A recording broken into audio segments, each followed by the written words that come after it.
പിന്നൊരു കാര്യം, എന്നെ ഇഷ്ടപ്പെട്ടില്ലെങ്കിൽ അത് തുറന്നു പറയണം. എന്താ ആലോചിക്കുന്നത്? ആലോചിച്ചിട്ട് തീരുമാനം എടുത്താൽ മതി. അപ്പോ ഞാനങ്ങോട്ട്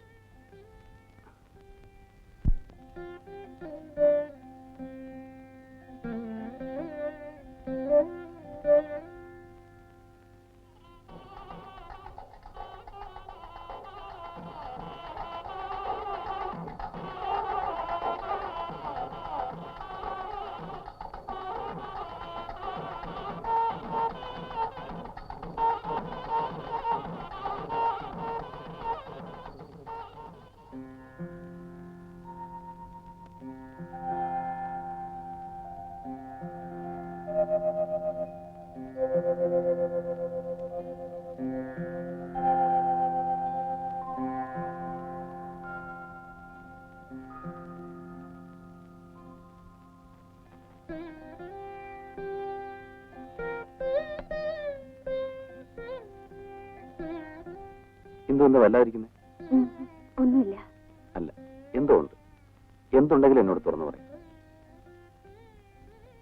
രവിയേട്ട, ഈ വിവാഹത്തിന് പലരും എന്നെ നിരുത്സാഹപ്പെടുത്തിയിരുന്നു, എന്റെ വീട്ടുകാരുൾപ്പെടെ. എല്ലാം എനിക്കറിയാമുണ്ട്. നിന്റെ ഈ തീരുമാനം വാസ്തവത്തിൽ എന്നെ അത്ഭുതപ്പെടുത്തി. പക്ഷേ ഞാനൊന്ന് പറയാം.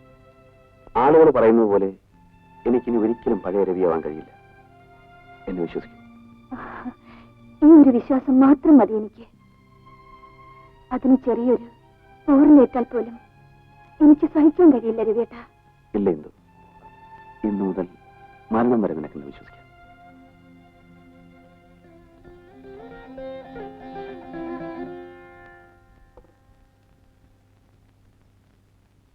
എന്താ സാറേ, ഈ ലോകത്തൊന്നും അല്ലേ?